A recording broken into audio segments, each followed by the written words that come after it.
Hi అండి. Hi అండి. Vijay Kumar Reddy Indian information services IAS నుంచి ఆయన ఐఏఎస్లో ఉండేవాళ్ళు. ఆయన్ని జగన్మోహన్ రెడ్డి ప్రభుత్వంలో వచ్చినాక 2019లో డెప్యుటేషన్ మీద ఏపీకి తెచ్చుకోవడం జరిగింది కేంద్ర సర్వీసుల నుంచి. ఒకే సామాజిక వర్గం, ఇది కూడా ఇక్కడ పాయింట్అవుట్ చేసుకోవాలి. ఈయన ఏంటంటే ఒకే సామాజిక వర్గంలో అందులో కూడా అవినీతి పరులను మాత్రం అందరినీ వేరు తెచ్చి తన చుట్టూ పెట్టుకున్నాడు. ఆ రకంగా తెచ్చుకున్న వాళ్ళలో ఈయన ఒకడు ప్రముఖ వ్యక్తి. ఈయన ఆఖరికి వెంకటేశ్వర స్వామిని కూడా టచ్ చేశాడు ఈ విజయ్ కుమార్ రెడ్డి. తిరుమల తిరుపతి దేవస్థానానికి చెందిన నిధులు వాటిని సాక్షి పేపర్కి మాత్రమే యాడ్ల రూపంలో 150 కోట్లు శాంక్షన్ చేశాడు. అవి కాకుండా ఈయన ఇంకా చాలా రకాలుగా దోపిడీ చేశాడు. ఆయన జగన్మోహన్ రెడ్డికి సాక్షి భారతికి దోచిపెట్టారు. సాక్షి భారతితో ఈయనకి ఉన్న రిలేషన్ ఏంటో మరి తెలియదు, కానీ ప్రభుత్వంలో ఉన్న అంటే ఈయన 2,70,000 కోట్లు ప్రజలకి పంచిపెట్టాడు, బటన్ నొక్కాడని జగన్మోహన్ రెడ్డి చెప్పుకునేవాడు. ఎన్ని వందల సార్లు, 236 సార్లు ఎన్నిసార్లు బటన్ నొక్కాడని చెప్పేవాళ్ళు. ఆ బటన్ నొక్కినప్పుడల్లా ఆ యాడ్లన్నీ సాక్షికి మాత్రమే ఇచ్చేవాళ్ళు. జగన్మోహన్ రెడ్డిని వైసీపీని విమర్శించే ఏ ఛానల్కి ఏ పేపర్కి కూడా యాడ్లు ఇచ్చేవాడు కాదు.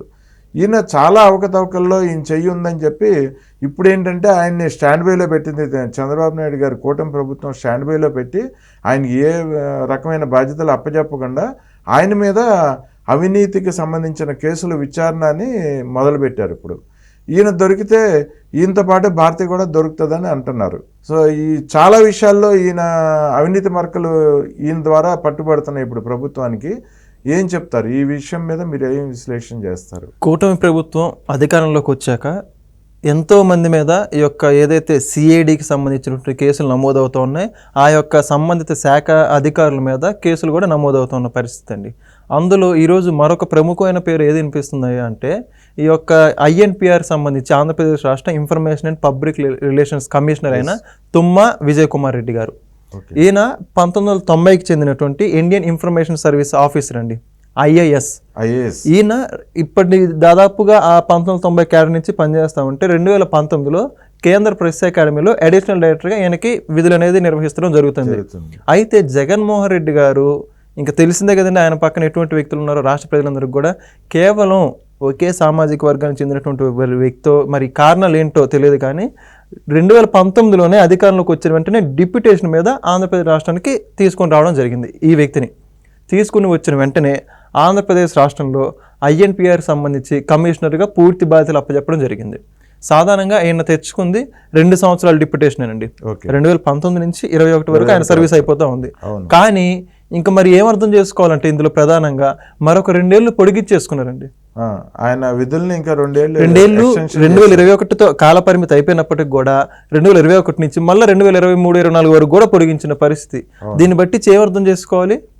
ఇప్పుడు సరే వచ్చారు, వచ్చిన తర్వాత ఆయన పనితీరు ఒకసారి మనం గమనించుకుంటా ఉంటే వచ్చిన తర్వాత వెంటనే 2 సంవత్సరాల నుంచి అలో చేయరండి.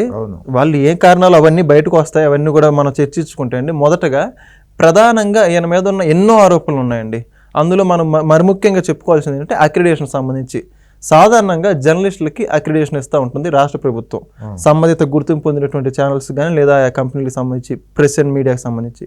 ఈయన వచ్చాక జగన్మోహన్ రెడ్డి గారి ప్రభుత్వంలో 22,000 అక్రిడేషన్ కార్డులు ఇవ్వాల్సినటువంటి పరిస్థితుల నుండి 6,000 అక్రిడేషన్ కార్డులు మాత్రమే ఇవ్వడం జరిగింది. అది కూడా వైఎస్ఆర్సీపీ పార్టీ కార్యకర్తలు వాళ్ళు ఎవరైతే దానికి సంబంధించినటువంటి మీడియా ఛానల్స్కి వాళ్ళకు మాత్రమే ఇచ్చారని చెప్పేసి ప్రధానమైన ఆరోపణ. ఇప్పటివరకు దానికి సమాధానం చెప్పిన పరిస్థితి కూడా లేదు. మరొక ముఖ్యమైన దోపిడీలో భాగంగా వాస్తవాలు ఏంటంటే ఇందులో చెప్పుకోవాల్సింది ఆరోపణలు ఏదైతే సాక్షి మీడియాకి ఇప్పటివరకు చూస్తే ఎన్నో 100 కోట్లు అవినీతిగా దోచిపెట్టారు, ప్రజలంతా కూడా చూశారు.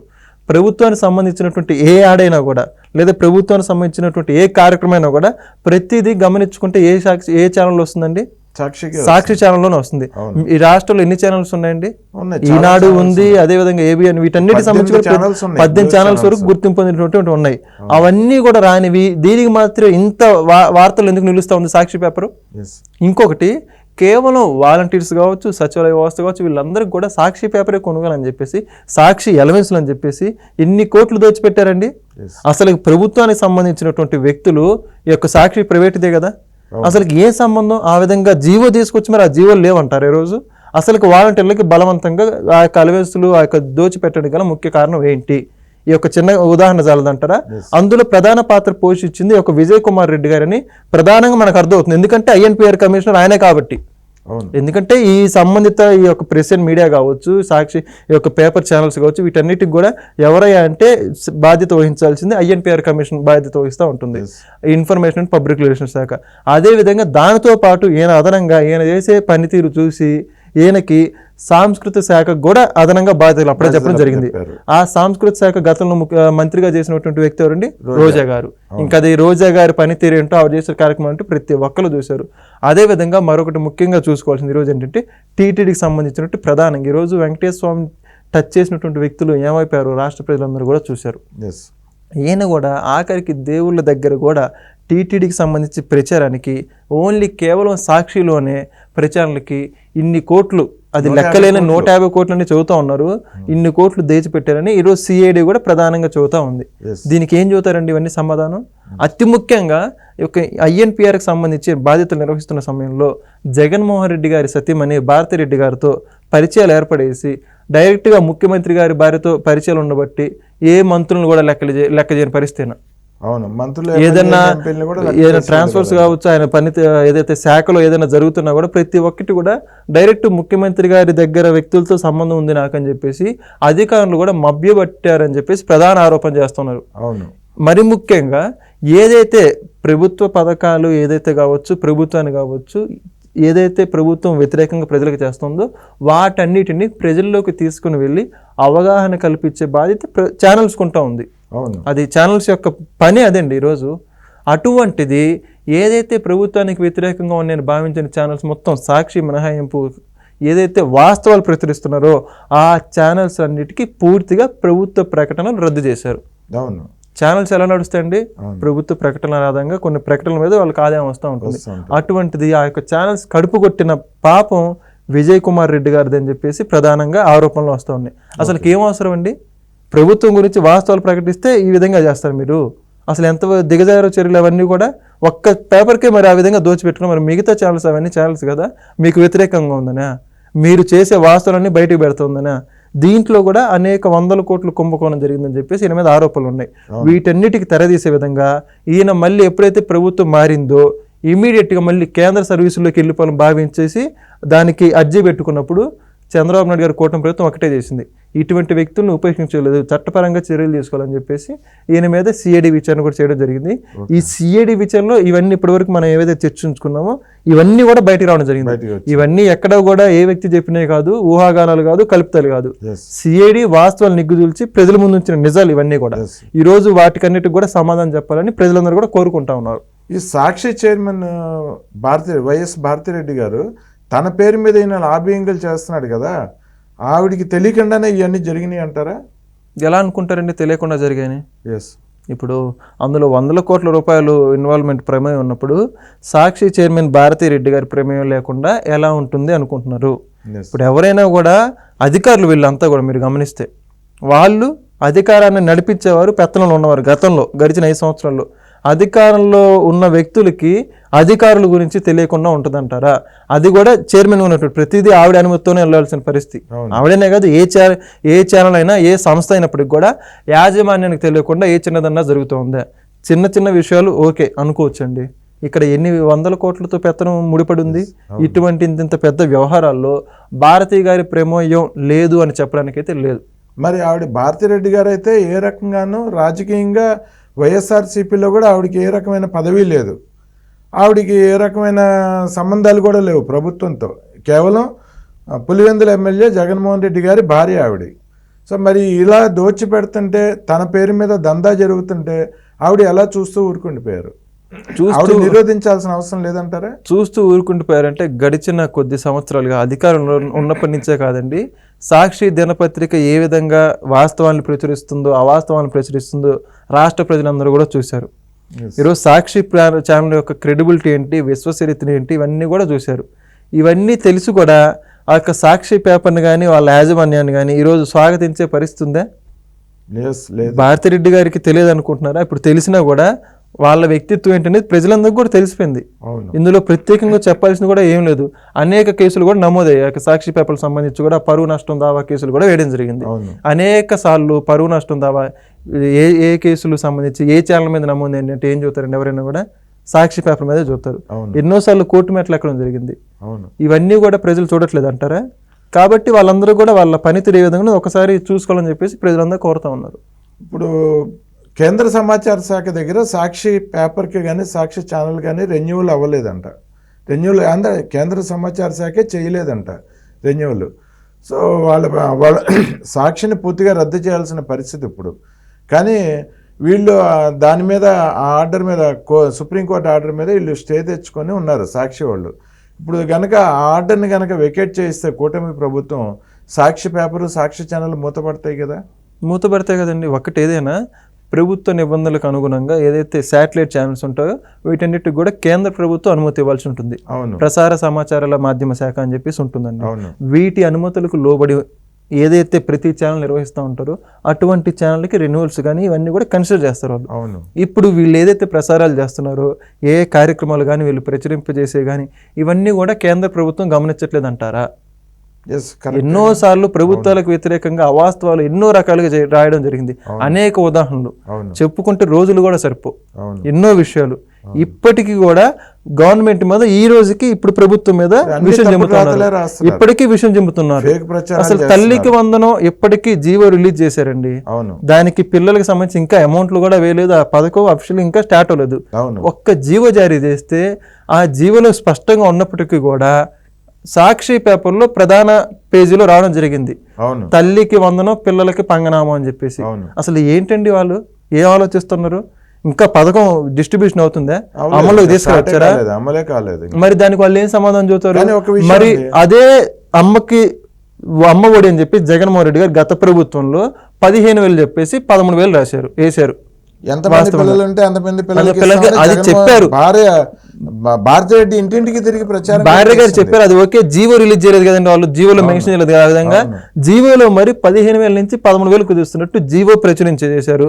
ఆ జీవో గురించి ఏ మేధావులైనా ఏ సోకాళ్ళు పెద్ద మనుషులైనా మరి ఎవరైనా సాక్షి టీవీలో మాట్లాడిన వ్యక్తులు ఉన్నారా? మరి ముందు చెప్పలేదు కదా వాళ్ళు. మరి చంద్రబాబు నాయుడు గారు చెప్పారు, చేస్తా ఉన్నారు. ఇసుక గురించి చెప్పారు, ఫ్రీ ఇసుక గురించి చేయలేదంటారా? పెన్షన్ గురించి చెప్పారు, చేయలేదంటారా? నిరుద్యోగ యువతకి డిఎస్సీ అని చెప్పారు, మొదటి సంతకం పెట్టలేదంటారా? అన్నా క్యాంటీన్లు అన్నారు, 185 అన్నా క్యాంటీన్లు పొద్దున ఆగస్టు 15వ తారీఖు ప్రారంభిస్తున్నారు. ఇటువంటి వాటి మీద విషయం చెబుతున్నారంటే మీ సాక్షి పేపర్ ఖచ్చితంగా రద్దయ్యే పరిస్థితుంది అని చెప్పేసి ప్రజలందరూ కూడా కోరుకుంటున్నారు. ఇప్పుడు తల్లికి వందనం పథకం మీద విషం కక్కుతుంది భారతిరెడ్డి. సాక్షి పేపర్లో విషం చెబుతుంది, ఫేక్ ప్రచారాలు చేస్తుంది. కానీ ఆగస్టు కానీ సెప్టెంబర్ నుంచి కానీ ఆ పథకం ప్రారంభం కాబోతుంది అనేది మనకి పూర్తి సమాచారం. అది పథకం మొదలైపోయినాక దానికి విధి విధానాలన్నీ కూడా రూపొందిస్తున్నారు. మొదలైనాక ప్రజలు అందుకుంటారు పథకాన్ని. ఎంతమంది పిల్లలు ఉంటే అంతమంది పిల్లలు అందుకుంటారు విధి విధానాల ప్రకారం. అప్పుడు ఈ సాక్షి చేసిన ఫేక్ ప్రచారాలని ప్రజల ముందు గుట్టుముట్టు విప్పేసినట్టు అయిపోతుంది కదా. సాక్షి ముఖం మీద ఉమ్ముతారు కదా, భారతిరెడ్డి ముఖం మీద కూడా ఉమ్మేస్తారు కదా ప్రజలు. అప్పుడు సాక్షి పేపర్ తప్పించుకోలేదు కదా భారతిరెడ్డి. సాక్షి పేపర్ గురించి అసలు ప్రజలకు తెలియదంటారా? ఇప్పుడు మీరు అనుకున్నట్టు తల్లికి వందనం గురించి ఏదైతే మార్గదర్శకాలు జారీ అయ్యాయో అవన్నీ పక్కన పెట్టుకుంటే రేపొద్దున ఆ పథకం అమల్లోకి వచ్చిన తర్వాత జనాలందరికీ కూడా తెలుస్తుంది. వాళ్ళు చంద్రబాబు నాయుడు గారు ఏంటో తెలుసు. సాక్షి పేపర్ గురించి ప్రజలకు కూడా తెలుసండి. ఎన్నిసార్లు ఫేక్ ప్రచారాలు చేయలేదండి. ఎన్నికలకు సంబంధించి ఎన్నికల ప్రచారాలకి ఒక హత్యల గురించి కానీ, నారాసుర రక్త చరిత్రని కానీ, సిబిఐ వాళ్ళ గురించి కానీ, కేంద్ర ప్రభుత్వం గురించి, కోడికత్తి గురించి ఎన్నో కోకొల్లలు ఇవన్నీ కూడా సాక్షిలో వాస్తవాలు వేశారని ప్రజలు అనుకున్నారా? అవును, ప్రజలు తెలుసు కాబట్టి ఒక్క విషయంలో కాదు ఎన్నో విషయాలు పరిమితం చేశారు, వాళ్ళని ఎన్నో చూశారు. ఆఖరికి ఎన్నికలు రిలీజ్ అప్పుడు కూడా మిగతా ఛానల్స్ అన్ని ఒకటి వస్తా ఉంటే సాక్షి ఛానల్ కి సంబంధించి మాత్రం మరొక విధంగా కౌంటింగ్ రోజు ఎన్నికల ఫలితాలు వెల్లడే క్రమంలో ఏ విధంగా వాళ్ళు ఏ విధంగా అంకెలు ఏ విధంగా తారుమారయ్యో రాష్ట్ర ప్రజలందరూ కూడా చూశారు. ప్రతిసారి కూడా సాక్షి సిగ్గుపడే చర్యలే చేస్తామని చెప్పేసి వాళ్ళందరూ కూడా అర్థమైపోయింది. ఇంకా మళ్ళీ కొత్తగా ఈ తల్లికి వందనంలో కానీ ఇంకేముందంటారండి? ఇప్పుడు మీరు అన్నట్టు నిజమే, సాక్షికి కానీ, మహా న్యూస్ కానీ, ఏబిఎన్ కానీ, TV5 కానీ ఇంకా ఉన్నాయి చాలా, హెచ్ఎం టీవీ కానీ, వీటన్ని ఛానల్స్కి కూడా యూట్యూబ్ ఛానల్స్ అనేవి ఉన్నాయి. ప్రతి ఒక్క టీవీ ఛానల్కి కూడా. ఆ యూట్యూబ్ ఛానల్స్లో ఇప్పుడు చూస్తుంటే ఆఖరికి హెచ్ఎం టీవీనే కాదు, ఇంకా చిన్న చిన్న న్యూస్ ఛానల్స్ కూడా ఉన్నాయి. వాటికంటే కూడా తక్కువ వ్యూవర్షిప్ ఇప్పుడు నడుస్తుంది సాక్షికి. నడుస్తుందంటే మరో ఒకటండి. రకంగా ఏంటంటే సాక్షి దాదాపు 2.5 లక్షల పేపర్లు ప్రతిరోజు ఈ సచివాలయాలకి, గ్రామ వార్డు సచివాలయాలకి, వాలంటీర్లకి ఇచ్చారు అప్పుడు. ఇప్పుడు అవి రద్దు చేసింది ప్రభుత్వం, కూటమి ప్రభుత్వం. ఇప్పుడు అసలు సాక్షి వేసే ప్రింటింగ్ వాళ్ళ గోడౌన్స్లోనే దొంతలుగా పడి ఉంటున్నాయి, ప్రజల దగ్గరికి వెళ్ళట్లేదు, అసలు ఎవరు చూడట్లేదు, ఎవరు కొనట్లేదు. అసలు ఎందుకు చూస్తారండి? అసలు ఏముందని చూస్తారు? చిన్నది చెప్పుకుంటే అసలుకి ప్రభుత్వ కార్యాలయాల్లో ఈ సాక్షి పేపర్కి ఏం పని? గవర్నమెంట్ జీవో రిలీజ్ చేసి మరి ఇన్ని 100 కోట్లు ఎందుకు దోచిపెట్టింది? ఎవరు సొమ్మది? అంటే వాళ్ళు ఏ పేపర్ కొనాలో మీరే చూస్తారా? ప్రజలు ఈ పేపర్ చూడాలి, ఈ ఛానల్ చూడాలని కూడా చూస్తారా? ఇంకా నేను ప్రచార మాధ్యమాల శాఖ కింద రాష్ట్ర ప్రభుత్వంలో నిబంధనలు లేకపోయి ఉంటే అన్ని ఛానల్స్ పూర్తిగా బ్యాన్ చేసి ఓన్లీ సాక్షి పేపర్ మాత్రం, సాక్షి ఛానల్ మాత్రం అలౌ చేశారు. అవును. అసలుకి ఎటుపోతుంది రాష్ట్ర ప్రభుత్వం? నిజంగా అవును. జీవో తీసుకొచ్చి మరీ చేశారంటే ఆ ఛానల్ మీద ప్రేమ ఎంతవరకు ఉందో కళ్ళకు గట్టినట్టు. ఒక ముఖ్యమంత్రి హోదాలో ఒక జీవో రిలీజ్ చేస్తారంటే రాష్ట్ర ప్రభుత్వం, రాష్ట్ర ప్రజలందరూ కూడా చూస్తూ ఉంటారు ఏం సంబంధించిన జీవో. ఈరోజు తల్లికి వందన జీవో రిలీజ్ చేస్తే ఇంత రాజ్యాంతం చేసిన వాళ్ళు, మరి సాక్షి పేపర్ గురించి మీరు జీవో రిలీజ్ చేసుకున్నప్పుడు మరి ఎక్కడ పోయారు అప్పుడు వీళ్ళందరూ కూడా? అప్పుడు ఏ మొహం పెట్టుకుని ప్రజల్లోకి వచ్చారు? ఇవన్నీ ప్రజలు గమనించారు కదా, 11 సీట్లకి ఇచ్చింది. ఇవన్నీ ఎలా మర్చిపోతారు అనుకుంటున్నారు? జగన్మోహన్ రెడ్డి పాలనలో కూడా ఈ కేబుల్ టీవీ ఛానల్స్ ఉండే లోకల్గా రాష్ట్ర వ్యాప్తంగా మొత్తంగా ఎక్కడ కూడా TV5 కానీ ABN కానీ ప్రసారం చేయడానికి వీల్లేదని కండిషన్ పెట్టి వాటిని బలవంతంగా నిలుపుదల చేసి సాక్షిని మాత్రం ప్రసారం చేసి సాక్షికి TRP రేటింగ్ పెంచుకోవడానికి చాలా ప్రయత్నం చేశారు. ఇప్పుడు కూటమి ప్రభుత్వం వచ్చినాక అన్ని ఛానల్స్ని ఓపెన్ చేశారు. TV5, ABN, మహా ఛానల్, HM టీవీతో సహా అన్ని ప్రజలకి అందుబాటులోకి వచ్చినాయి, ఈటీవీతో సహా. ఇప్పుడు చూస్తే సాక్షికి అసలు ఎవరు TRP రేటింగ్ లేదు, ప్రజలు ఎవరు చూడట్లేదు, దానికి వ్యూవర్షిప్ లేదు, ఛానల్కి పేపర్కి అసలు ఏమీ దిక్కు లేకుండా అయిపోయింది. సాక్షికి కాదండి, జగన్మోహన్ రెడ్డి గారి గతంలో ఏదైతే 2019 ఎన్నికల ప్రచార సమయంలో అనుకుంటా బహుశా ఎన్నికల ప్రచారానికి సంబంధించి ఒక ప్రెస్ కాన్ఫరెన్స్ నిర్వహించడం జరిగింది. అప్పుడు అన్ని ఛానల్స్ వెళ్ళాయండి. ఏదైతే ప్రెస్ కాన్ఫరెన్స్లో భాగంగా అన్ని ఛానల్స్ పాల్గొన్నాయి. అక్కడ కొన్ని ఛానల్స్ పాల్గొంటే ABN కావచ్చు, ఆంధ్రజ్యోతి, వాటికి సంబంధించి TV5 వాళ్ళు రిపోర్టర్లు కూడా వెళ్తే మేము బ్యాన్ చేశాం కదా, మీరు ఎందుకు వచ్చినా బహిర్గతంగా చెప్పడం జరిగింది. చెప్పారు. అవును, బహిర్గతంగా. అంటే ఎందుకు చూసి భయపడుతున్నారు వాళ్ళు? అదే చంద్రబాబు నాయుడు గారు కావచ్చు, లోకేష్ గారు కావచ్చు, ఆ ప్రత్యేకంగా సాక్షి ఛానల్ని వాళ్ళు ఎప్పుడు ప్రతిసారి ప్రెస్ మీట్ పెట్టినా కూడా, అధికారులు ఉన్నప్పుడు, అధికారులు లేనప్పుడు కూడా ప్రెస్ మీట్ పెట్టేటప్పుడు సాక్షి ఛానల్ ఉందా లేదా, సాక్షి ఛానల్ ఖచ్చితంగా ఉండాలి, లేదా NTV ఉండాలి, TV9, అన్ని ఛానల్ ఒకే విధంగా చూసేవాళ్ళు. ఇప్పుడు సాక్షితో పాటు NTV, TV9 కూడా వ్యూవర్షిప్ లేవు, TRPలో లేవు. ప్రజలంతా కూడా చూస్తున్నారు. ఇప్పుడు వీటన్నిటి కూడా మరో సాక్షి అనే విధంగా మిగతా ఛానల్స్ కూడా ముద్రపడిపోయే విధంగా, ఎందుకంటే ప్రచురించే దాన్ని బట్టించి ప్రజలు కూడా అర్థం చేసుకుంటూ ఉంటారు. ఆ 3 ఛానల్స్ని 3 సాక్షులు అంటారు, మొత్తం ఆ విధంగా చెప్పుకుంటారులేండి. ఏ విధంగా ఏదైతే వాస్తవాలు ప్రచురిస్తారో దాన్నే ప్రజలు స్వాగతించుకుంటారండి. వార్తలు అంటే ఏంటి అసలుకి? సోది కబుర్లు, సొల్లు కబుర్లు, అవాస్తవాలు చెప్పే కాదు వార్తలు అంటే.